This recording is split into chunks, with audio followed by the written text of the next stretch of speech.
All right, everybody, welcome to our fourth live webinar in 2025. It's our fourth ever.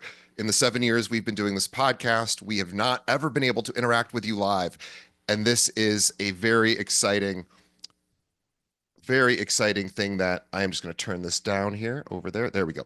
So this is our fourth. We do these monthly, and we have had such a great response to this from our audience that it is just so much fun. We're going to keep doing it. So today is no exception. We have three amazing sessions for you. I want to first thank the company that's making this all possible because this does cost money for us to put this on, and we're so excited to be able to do that for you. So I'm going to ask you for a favor from our sponsor. They didn't ask for this, but I'm going to ask on their behalf. So A&N Mortgage is our sponsor today. They were unable to attend, but that's okay because they're going to be reaching out to each one of you to ask, you to give them a shot when it comes to your next loan or your next buy-side deal. They are amazing. They're here locally in Chicago, but they work pretty much all over the country. So if you're not in the local Chicago area, don't worry. They are absolutely one of the very best lenders I've ever worked with. They just get stuff done. They get things closed.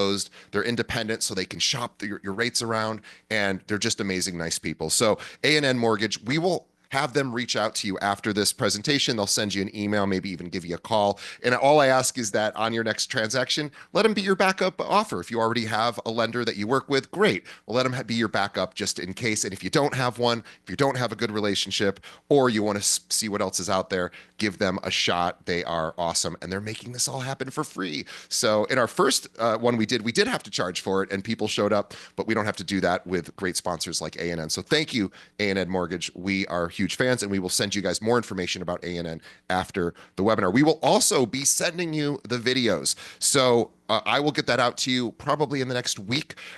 So we will, if you have to leave at any time, don't worry. We'll be able to shoot you that content. And also, we're going to be making this into episodes for the podcast. So even if you miss that, you'll be able to watch it. And we're going to make them into video episodes and audio episodes. So you'll see them in our stream. If you're not currently a subscriber, really encourage you to pull up a podcast app, search for Keeping It Real. There's unfortunately a bunch of podcasts called Keeping It Real. One with Jillian Michaels, if you remember from I think she was The Biggest Loser in The Biggest Loser. So she's awesome. You can subscribe to hers, but also subscribe to mine.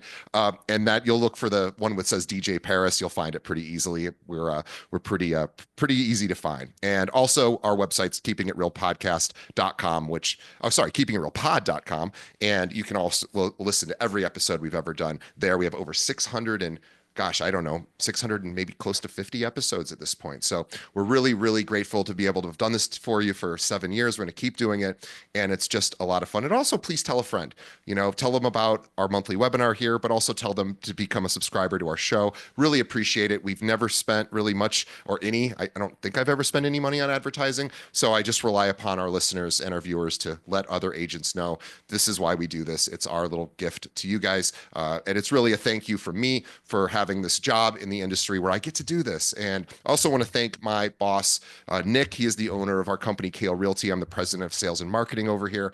And he lets me do this, which is super generous because it doesn't help him that I do this, but it certainly is a nice way to give back to the industry. And if you're in the local Chicago area and you would like to just see what other firms are offering, I would always be honored to speak to you. You can actually learn more about us at joinkale.com. In fact, I'll encourage everybody to go there if you have a few minutes during the presentation today, not to try to pitch our services to you, but I just redid the website and I took months to build it, and I'm super proud of it. I think it looks really cool. And again, I just would love some feedback. So I'm not a practicing agent, right? So I really rely upon people who are agents to take a look and just pretend that you were looking for a new brokerage and let me know if it's something that looks good, if it flows well. Again, I'm not here to pitch you to join us, but certainly would love your feedback on that website. I spent a lot of time on it and I think it looks pretty cool, but I don't know, I only know my taste. So check it out, joinkale.com.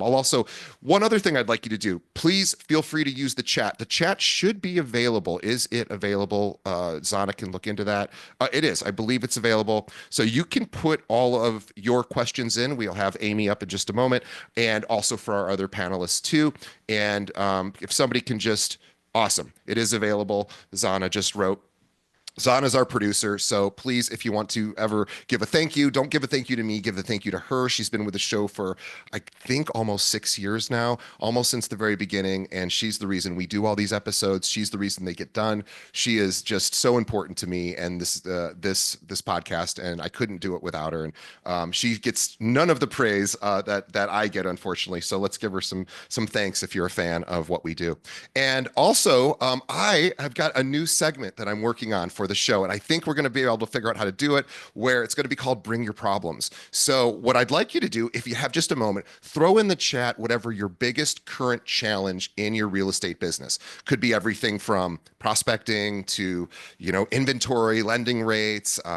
What else could it be? It could be tariffs and the political climate. Maybe that's causing some fear around with your clients. Maybe it's negotiating. Maybe it's getting your offers accepted. Whatever you're currently experiencing, please let us know what that is. Throw it in the chat. I'm going to be reaching out to each one of you as a thank you for jumping on today, but all in the next week, and to ask you just personally, hey, tell me what's going on in your business. Where are you finding challenges? Because I want to create solutions for you. I can bring that to the podcast. We can do episodes around it, or I could just even give you answers right there over like the phone or a little webinar thing. So I'm excited to chat with each one of you, and we'll be doing that over the next week. So look out for that. All right, I think that's enough sort of information. Oh, we were going to be taking breaks at the 50-minute mark at here in about 40 minutes, as well as at let's see, it'll be 1:50 Central Time as well. So 12:50 Central Time, 1:50. We'll be taking 10-minute breaks so we can all refresh. So don't worry, but please don't be shy. Say hello in the chat, and let's make sure that, can somebody just write something in the chat? I just want to make sure that you can, because I know sometimes we've done this and people couldn't. Let me just go. There we go. All right, we can do the chat. Thank you, Dorothy. And all right, guys, let's get started. We have an amazing guest and a friend of mine, and I'm so honored to call her a friend because she is just an incredible businesswoman and somebody in this industry and in our local community here that is really very well respected, and I'm excited to have her on the show. And she's really, really busy, so we are excited to have her. We're so honored. So her name is Amy Duong Kim. She is the team lead at Duong Kim Global at Compass. And let me tell you more about her. She's a senior broker and the founding member, also an alumni of a University of Illinois Urbana-Champaign with a Bachelor of Science in Actuarial Science. Kind of interesting, right? Prior to her real estate career, she worked as an actuarial consultant. Amy's ability to adapt quickly to the real estate market has allowed her to take each opportunity as a learning moment, ultimately creating a stepping stone that really helped accelerate her career. She has been able to help many people find and sell their homes, and is also extremely proficient on the commercial side. She's a dual threat. Amy's achievements include accolades from the Chicago Association of Realtors, Chicago Agent Magazine, Jameson Sotheby's International Realty, and 5-star reviews on Yelp, LinkedIn, and Zillow. She has consistently ranked on Real Trends nationally and has been featured in Time Out Chicago, Chicago Tribune, Curbed, Yahoo, Wall Street Journal, ABC News, and even the Today Show on NBC. So without further ado, and well, by the way, we'll have Amy's social tags and handles in the show, in the webinar chat here. So please subscribe to her on Instagram. She's on TikTok. She's all over Facebook and LinkedIn and YouTube as well. So anyway, we'll have that information in there. But welcome, Amy. Welcome back to the show. Thank you. And I have a funny story. So last time I was on your show, someone did reach out to me, and I legit like a year later, and she was an actuarial science major and she wanted to get into real estate. So we had like the loveliest conversation. She was asking me how to get into the business and everything like that. So I want to share that information. That's awesome. I Please, also if you have questions, reach out.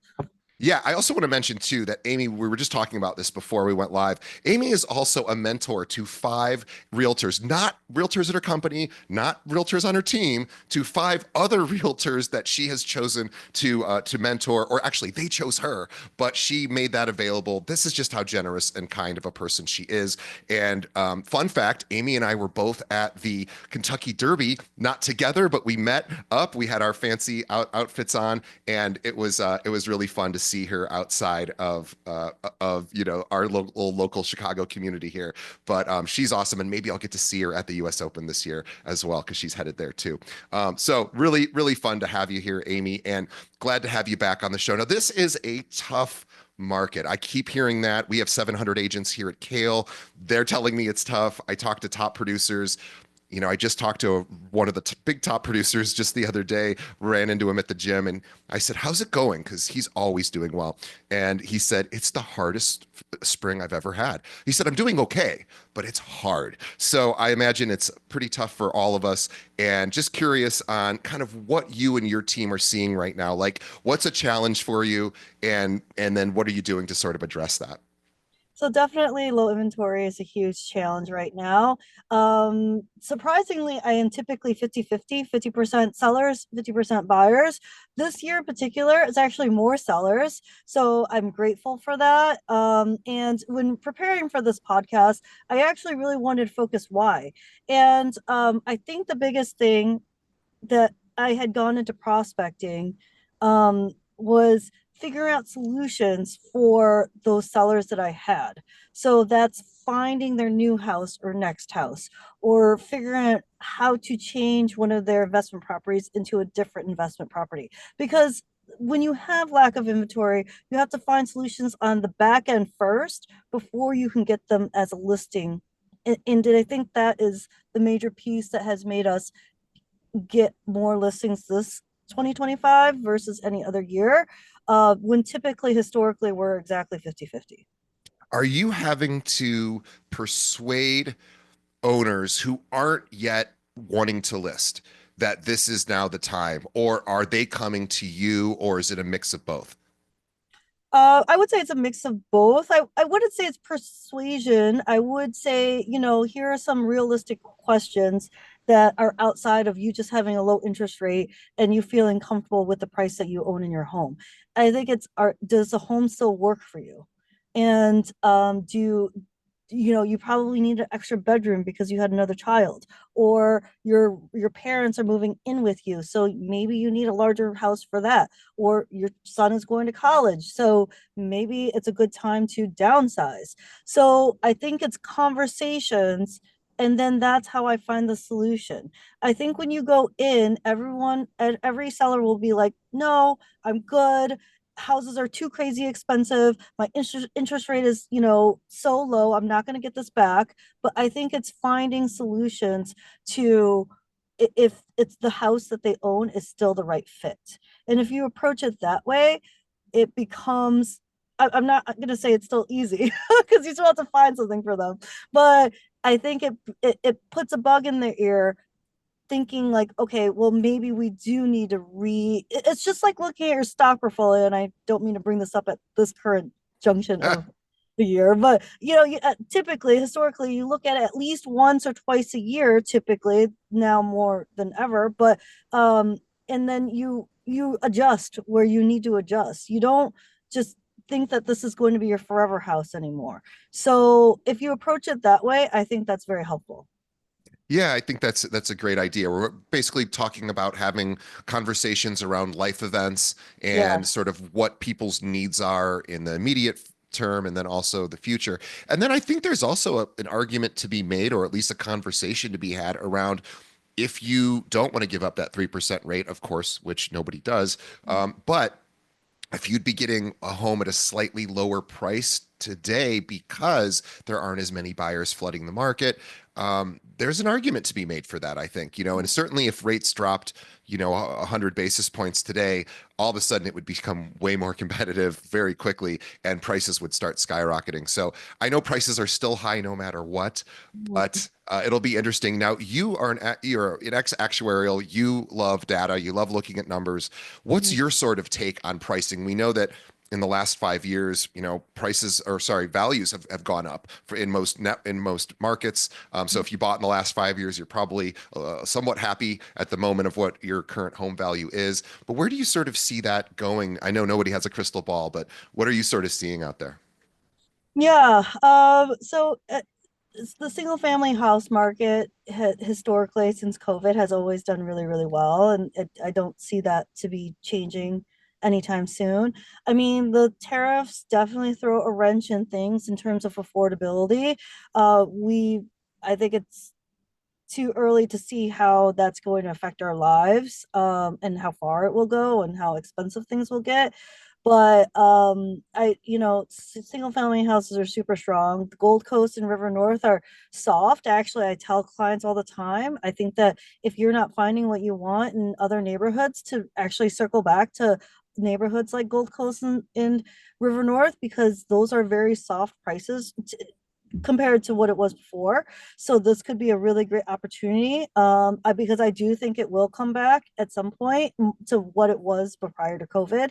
Um, yeah, so uh, the here's the thing. It's very interesting that I don't know how far we want to go in this conversation because I think about real estate all the time.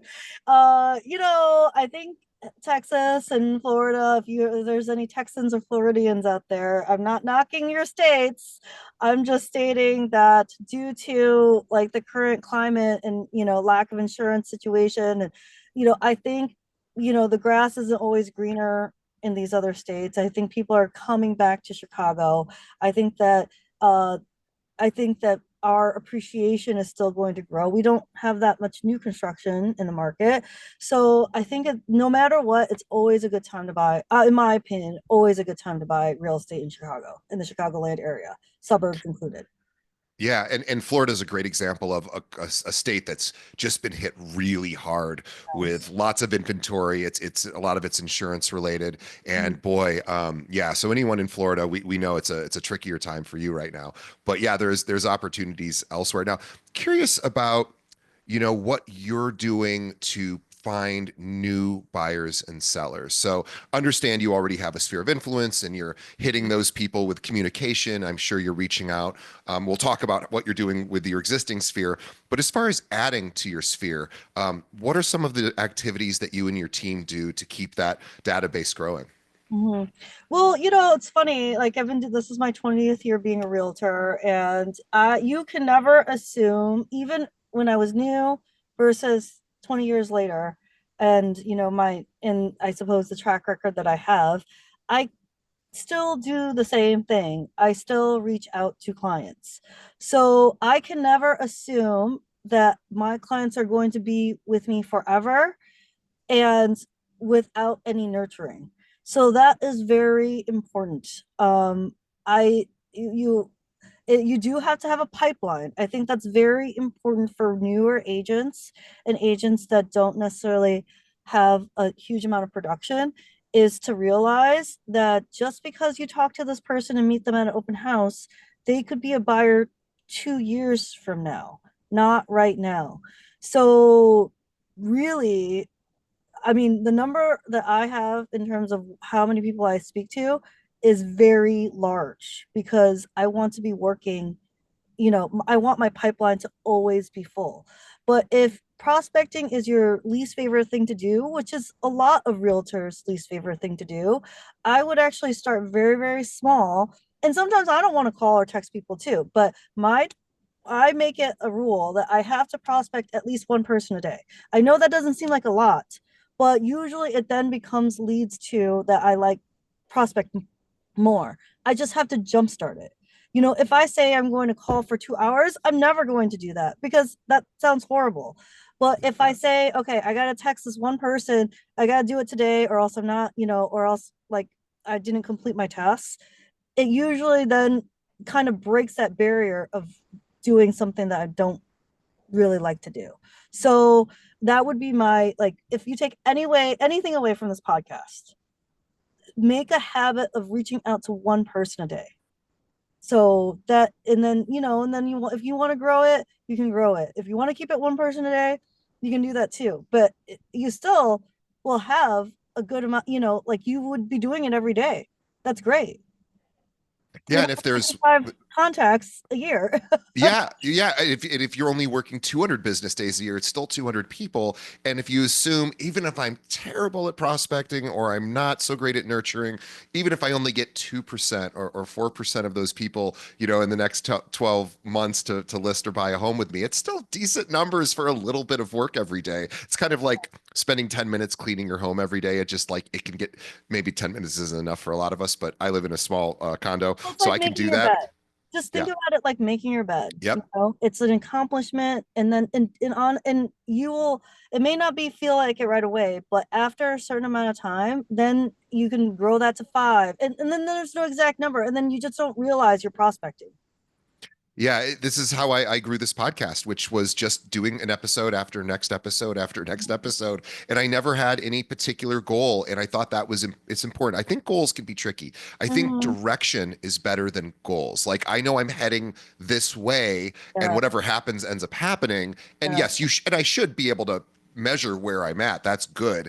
But I also don't want to be disappointed, right? So I just kind of want to go, I know if I keep doing push-ups, my arms are going to stay strong. Like I know that's just going to happen. So yeah. if I keep doing the workouts, if I keep doing episodes, if I keep prospecting, I have to do that for my business here. You know, I have to keep prospecting, looking for agents to join us. And, you know, it's not like one day 500 agents came over. It's never been that. I've been doing these 14 years. It's been one at a time, one at a time, one at a time. And then sometimes people leave and that happens too. So you have to replace those people. And, you know, we're up to 700 now. And it's not because I'm super persuasive. It's just because I do the prospecting every day. So that's such a great tip is do those, make that. And if you need an accountability partner, get one. Get another agent who also needs to do that every day and just call each other once a day and say, okay, we're going to do it right now. And then Mhm. you can call yourselves at the end and say, we did it. And I always think it's always the little things like you were saying.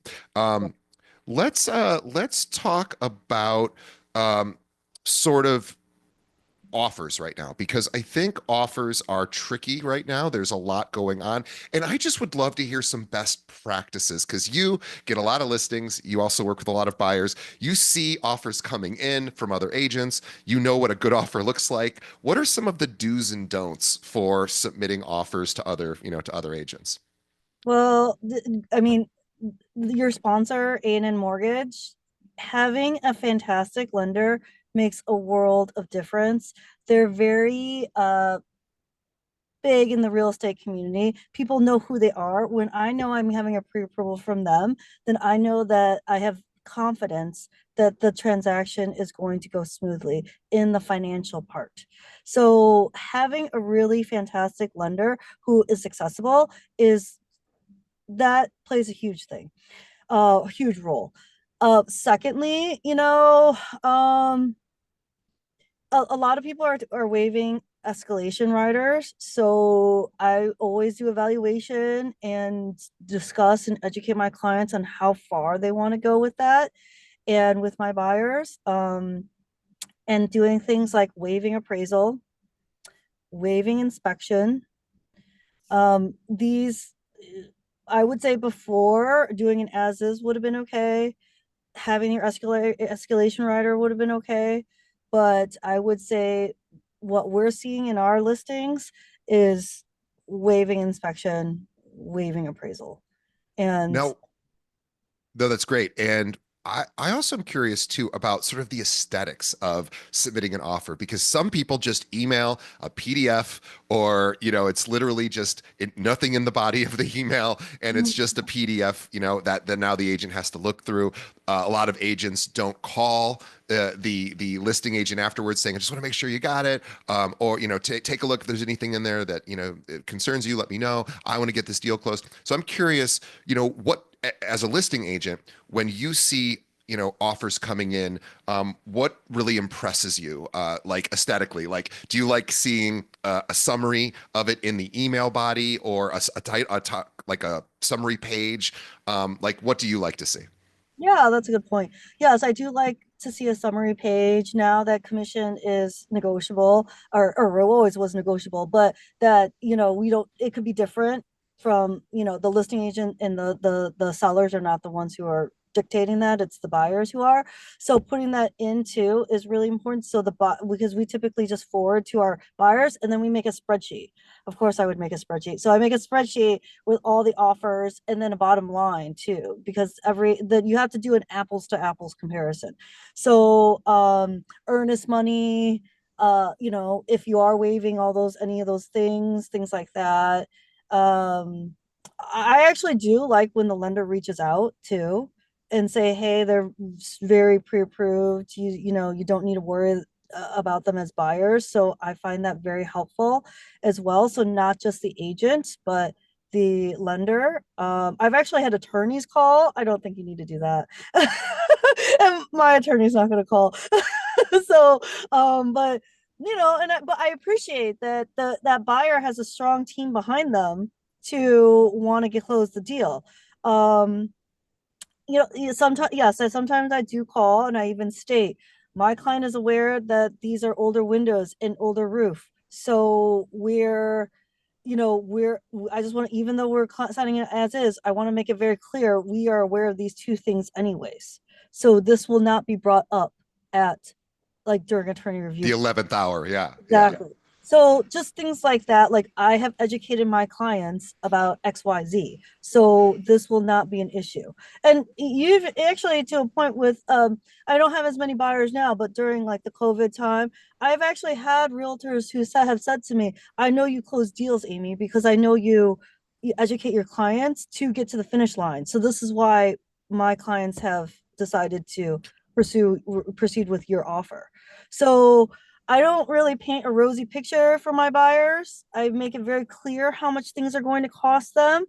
Um, I don't want them to be upset with me later or misguide them. And this is what our goal is. So you have to you have to realize sometimes it's not always what they want to hear, But this is how they win offers and deals.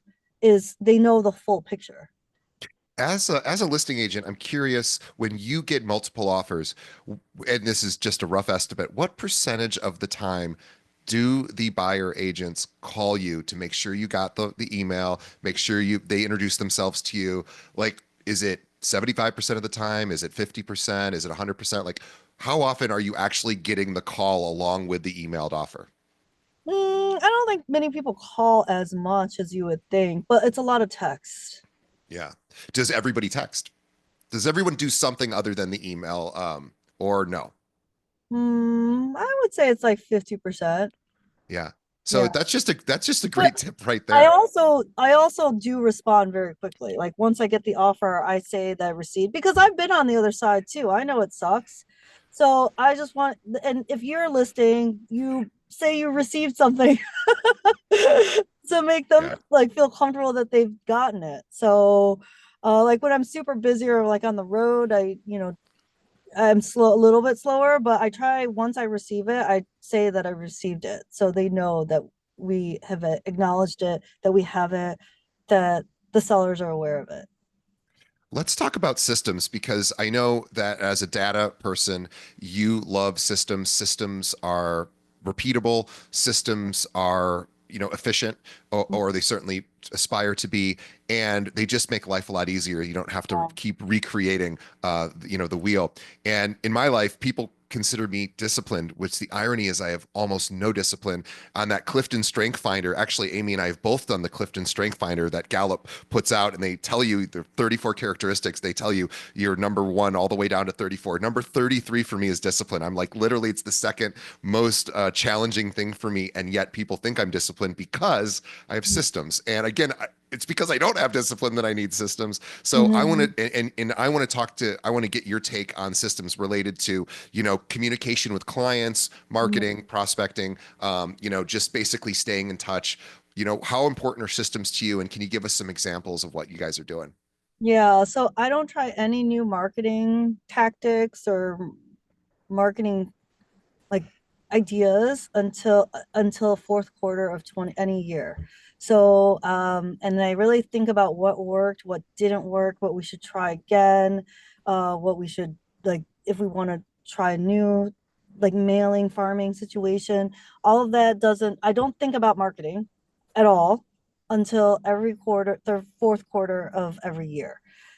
That's when I really kind of delve in and decide how I'm going to spend my big marketing dollars. Of course, like when listings come, we do photography, videography, things like that, and there can be one-offs and whatnot. But for the most part, just figuring out where our money goes in terms of marketing, we don't, and where our efforts lie, and what we should take away and what we should put in does not happen until fourth quarter of every year. So that was something that like because I felt like I was getting distracted for the rest of the year. So if I really think about all of my like the marketing plan in just 1 month is just I would say it cleared my mind for the rest of the year to focus on clients. So we do monthly newsletters. You have to post every single day. Well, at least 5 times a week. I guess I don't On even social media? on social media 5 times a week, at minimum 5 times a week. So these are like thresholds that no matter what, no matter how busy you are, whatever, even when I was like having babies and like in labor, it had to be 5 days a week in social media. I have 3 kids, so um, so monthly newsletter because I don't like to inundate my social sphere of influence too many times with email. That I just want to like stay on top of, they people like my monthly newsletters. So monthly newsletter, social media five Let me times. let me pause you real quick on the social media. So posting 5 times a week, how often is that a static image, a text sort of post with an image, and how often is it a video? Hmm. Yeah, actually, I was doing reels a lot before, but no, so I'm on TikTok, your dot Chicago Realtor, so you guys can find me there. I actually have a little more fun with that because I actually think TikTok is intended and meant to like be in part of someone's life. So I'm usually getting ready for the day. I'm like putting makeup on and I tell like it's a get ready with me. So it's a get ready with me. I will do videos of course my listings, or if I do like go see a cool place, or I had this crazy piano in one of my houses, so I put it in there. So but I do have a lot more fun with TikTok. I would not say I don't put the same stuff on this all of the different platforms. Ah, interesting. So you Yeah. put different types of content on different platforms. Well, mainly on TikTok and Instagram. And Instagram and Facebook are the same because it just feeds into two. But my TikTok page is not the same as my Instagram page. No. So Instagram is a little bit more static. I do some reels, but I don't do a ton. I know it does feed into it, but yeah, I think that it's just a like I think the grid, Instagram just has that grid, so that works really well for that Mhm. platform to do a little bit more static versus reels. So yeah, we're just playing around with it for a little bit. But yeah, and also I think our goal for TikTok, those are not the clients that are going to be buying tomorrow. I think those are the clients who are going to be buying in 5 years. So I really want to create a relationship with with that audience. Whereas I would say for Instagram, it's really my colleagues, like, my colleagues in Chicago, my colleagues outside of Chicago, referral based. I will get some buyers, but I don't think that that would be the goal for Instagram and Facebook. It's my sphere of influence. It's referrals, and it's like Chicagoland realtors that we stay connected. Yeah, let's talk about sort of appreciation, client appreciation. I know you do holiday gifts. I don't know if you do events as well, but talk to us about how you stay engaged through that kind of like after the sale stuff. Obviously, you mentioned they're getting newsletters, they're seeing you on social, but you're also doing some personal things and getting gifts out to them at different times, or Yes. certainly maybe inviting them to events. So tell us how you think about that. Yeah, so the social media newsletters, we always do a holiday party. So we have a holiday party every year. And now our clients, it's kind of weird to go to your realtor's holiday party and like where no one knows each other. But now it's a thing and like people look forward to it. And they even say like, oh, I get to hang out with Andrew, our attorney, or I get to hang out with Dean and Nina, our lender. And they see each other only once a year. But they have a great time and they love it. And it's from like circles because we service all of Chicagoland area, city and suburbs. There will truly be people who wouldn't see each other only for this one time of year. And it's during the holidays, so people do make an effort to come out. I don't know, we have anywhere between 70 to 90 people come to our holiday party. So that's like a pretty big number. So yeah, that's always a fun time. I think that both my husband and I do a great job in staying connected with our spheres. it got to a point where we couldn't really do dinners all the time with our clients just because we have children, smaller children. So we would like group people together while we had dinner. Again, people who didn't know each other. So, and that has been a lot of fun too. So staying connected throughout the year, like we know lots of our clients like certain things, so we would say, hey, do you want to go play tennis or golf or things like that. Activities. If everyone should join like get a hobby if they don't have, and it's healthy for you. Blow off some steam, but on top of that, that is one easy way for a sphere of influence that you would have never known otherwise. So pickle, working out, running, whatever it is, you got to get a hobby. So that has been really fantastic as well. Yeah, we do gift. So we typically do we my husband is Korean, I'm of Asian descent as well, Chinese and Vietnamese. So we put a lot of focus on Lunar New Year. So we do a huge marketing campaign for Lunar New Year, and anybody's welcome to get our Lunar New Year gifts. If you want it, send me a DM and I'll send it to you. But typically we drop off all of our Lunar New Year gifts to our clients every year, and it's coincidentally at a really great time because it's in February, so it really kicks off to the spring market as well.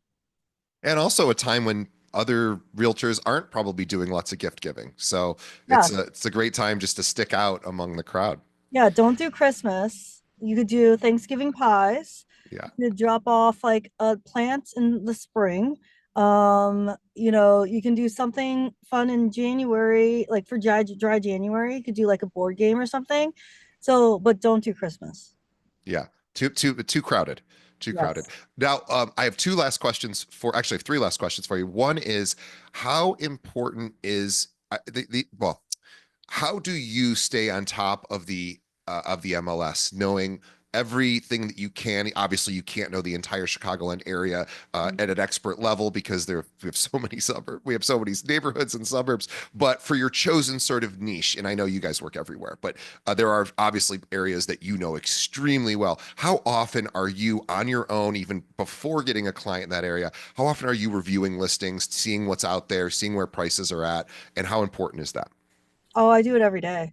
So I have two searches set up. I have a search for pocket listings in the Chicagoland area, and I review it every day.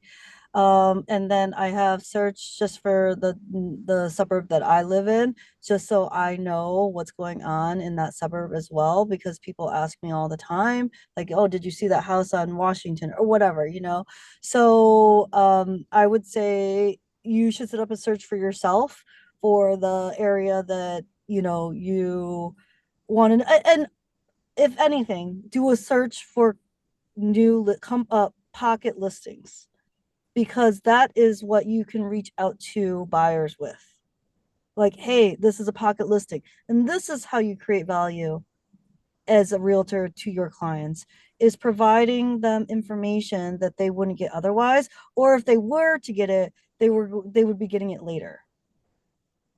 Yeah, I think that's great. Okay, another question. I know that you are a huge fan of sneaking in real estate into conversations with non-real estate people, right? Just, the public. So tell us about sort of how you do that and how it works for you.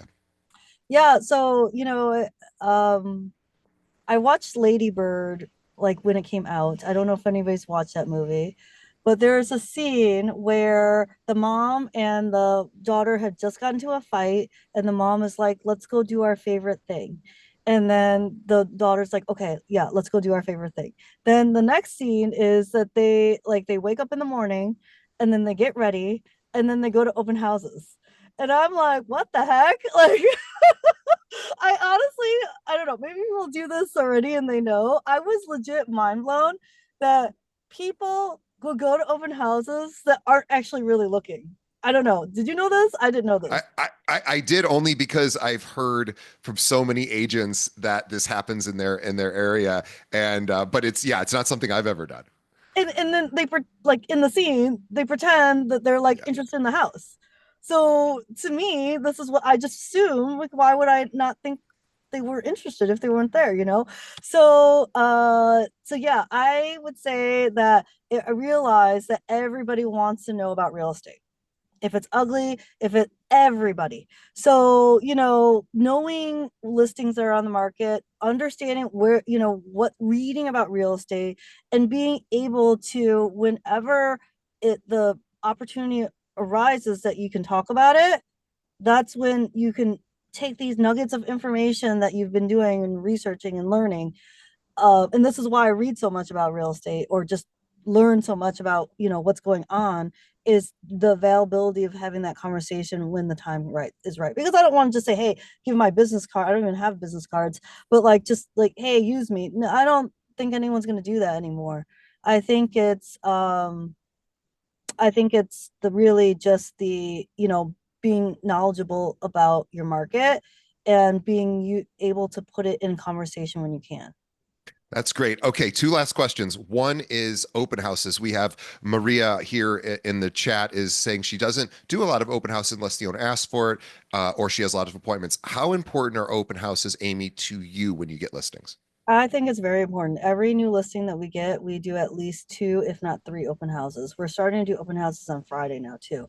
So we'll go live Wednesday or Thursday. We'll do an open house Friday, Saturday, and now we're going to start doing Friday, Saturday, Sunday open houses.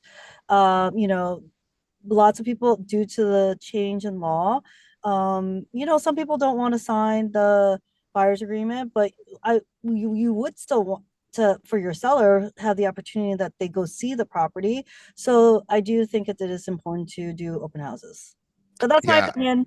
People could do what they want. sure.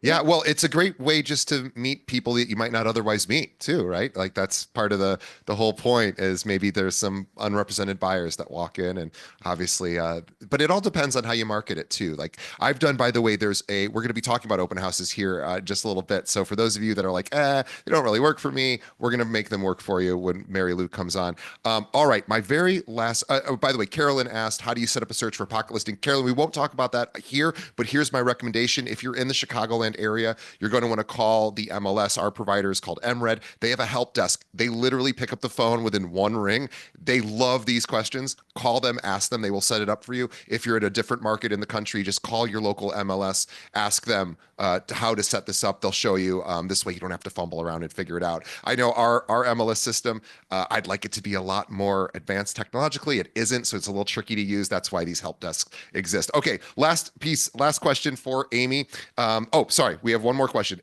Marion asks, what days do you see the most traffic for open houses? It just depends on the like if there's a holiday weekend happening or whatnot. But I would say, the weekend, Saturday and Sunday. There's so many people who, because lack of inventory, that want to get in right away. So that's why I started doing Friday open houses, because they were asking for it anyways. So that's why I was doing it. But certainly at least Saturday or Sunday, you should have an open house for any new listing. That's And great. And that's then how we do things. are you doing anything sort of creative to get the open house knowledge out there? Is it just putting it on the MLS or are you doing other marketing efforts to let people know about it? Yeah, I mean, if people have not been boosting their listings on social media when you post it, I highly suggest to do that. And you can make it very specific by zip code, by like city, by age bracket, so you're not wasting your dollars on like an 18-year-old or 15-year-old to look at this. You can make it very specific. If I have a ranch, I may be doing it a little bit just because of stairs and whatnot, but you can do all of this on social media, on Instagram and on Facebook. So boosting is really fantastic. And even if you want to just do it, like have Instagram and Facebook do it for you, that's really fantastic too, because it's going to be similar to your followers. So I would say boosting is very helpful. Reverse prospecting, we it's a lot of work, but you can get all the emails of all the agents who this listings being sent, and we send out when our open house is going to happen. So we have an e-flyer, and we do that for every new listing that we get. Love it. Last question. This is a tricky one. I'm going to put Amy a bit on the spot. So, Amy, feel free to think this one out a little bit. But I want to have two questions that are wrapped into kind of one. One is, what's the best piece of advice you ever received as an agent, or what's one great piece of advice you received as an agent from another agent? Hmm. Hmm. Well, this is more of like a work life situation. Yeah, But Barbara O'Connor, anybody in the Chicagoland in the Chicagoland area will know who she is. She's an amazing realtor, amazing managing broker. And then when I was starting out in my career, it was really important for me that I would have time for my children. So she told me just block out like your son's hockey, her kids play hockey, but so she said my son's hockey game was just as important as this listing presentation. So block out what's important to you, don't and work around it. You don't need to tell your clients that your son is having a hockey game. You can just say, I'm currently available, not available at the time, but I'm available, and you give a different time. So, because this job you can burn out. So I think the reason why I love it so much and why I can be doing it for so long is that I created boundaries very early on, and she gave me that advice. great. So create boundaries, work-life balance. Don't burn yourself out. Nobody needs to be responding to texts at 12:30 at night. Well, I don't know. Maybe you want to, but you don't have Yeah, to. you don't have So, to. Yeah, yeah. you don't And have then last question is, what's a bad piece of advice you ever received as an agent? to. I don't know. There's a lot, I guess. Um, actually, I'm debating on taking a rental right now. Like, you don't know where your $1 million, $2 million buyer can come from. But she called me. She seems like a lovely woman. She lives in a very affluent area. She chose to share that in the phone conversation. She's helping her adult son get a rental. I'm like, you know what? I think she's gonna be a good lead. Like, don't be too caught up. Well, this is good advice. So I'm not, but Yeah. people will say not to do it. And I Yeah. think you have to just go with your gut sometimes on who you're going to work with. You know, And renters become buyers. So, yes, yeah. yeah. So, but I would say, don't just focus on the dollar amount. I've sold the same buyer. I've sold a $200,000 house with them, and I've sold a $4 million house with them. Same person. You never know. Yeah, All I'm saying. amazing. Well, Amy, thank you so much for your time. Amy Duong Kim is our guest today. She's the second time she's been on our show. We love having her on. She's wonderful. And by the way, if you are an agent in another market and you have clients that move in and out of Chicago, guess what? You can talk to Amy. She would love to chat with you, maybe become a referral partner. And she as well has people that leave Chicago. A lot of people here as they get older go south, Florida, places like that. So certainly she wants to connect as well. So maybe you could create a little referral source there. So definitely reach out to her if you're in the Chicagoland area and you think you might be able to add value to Amy's team, or you want to just see if maybe you would be a good fit. She's not specifically looking for new team members now, but she always is open to having those conversations. So definitely reach out to her if you're on a team that maybe you're not getting the right attention to, or that you think you could add some value over to Amy. Reach out to her. She's wonderful, as you can tell, and super sweet and super kind and generous. And we're so honored to have her. So thank you, Amy. We will let you get back to your prospecting and really appreciate your time today. Guys, we will take a break. We will be back in 10 minutes. So go feel free to refresh, and we will see you soon. Thanks, Amy. Thank you.